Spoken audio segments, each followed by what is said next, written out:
Cook and food থেকে সবাইকে স্বাগত জানাচ্ছি। আশা করি যে যেখান থেকে ভিডিওটি দেখছেন সবাই ভালো আছেন ও সুস্থ আছেন। আজকের ভিডিওটি সম্পূর্ণ দেখে নেবার অনুরোধ জানাচ্ছি। এইভাবে আচার করলে খেতে দারুণ হয়। চলুন দেখে নিই। এখানে আমি 1 কেজি আম নিয়েছি, ধুয়ে পরিষ্কার করে শুকিয়ে নিয়েছি। এবার কেটে নেব। এইভাবে দুভাগ করে কেটে নেব। আমের খোসা ছিলব না। এইভাবে একই রকমভাবে কেটে নেব, যাতে সব আমগুলো একই রকমভাবে কাটা হয়। এইদিকে মাঝ বরাবর কেটে নিলাম। এইভাবে সব আমগুলাই কেটে নেব। কেটে নেওয়া হয়ে গেছে। এখানে 2টো আম ছিলে নিয়েছি। এই ছিলা আম দুটো একদম পাতলা করে কুচি করে কেটে নিয়েছি। এদিকে একটা মশলা করে নেব। 1 চামচ কালো জিরা, 8টি এলাচ, 1 চামচ মেথি, 1 চামচ 5 ফোড়ন, দারচিনি, গোলমরিচ, লং, শুকনো খোলায় হালকা ভেজে নেব।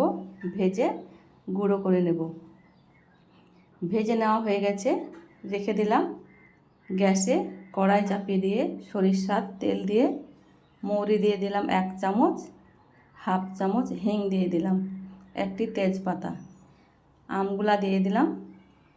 ভালোভাবে তেলের সঙ্গে নেড়ে নেব কালারটা চেঞ্জ হওয়া পর্যন্ত।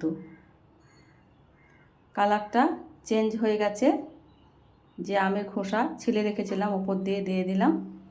আবারও কিছুক্ষণ নেড়ে নিচ্ছি। এবার নামিয়ে নেব।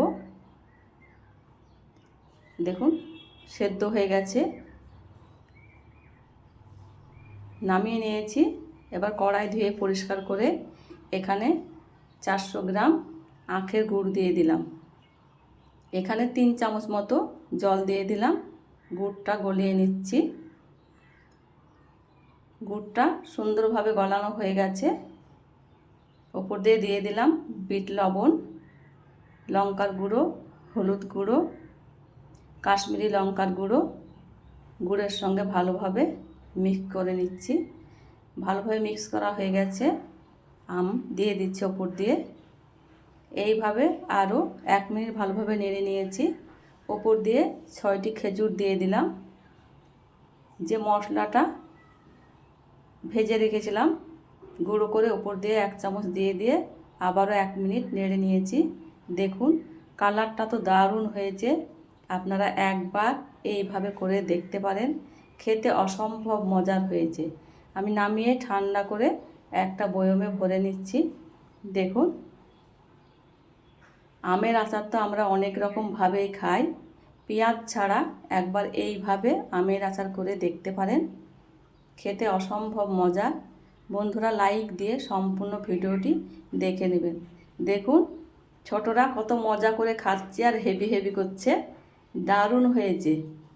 একবার দেখাতে যে কেউ খুব সহজেই বানিয়ে ফেলবে।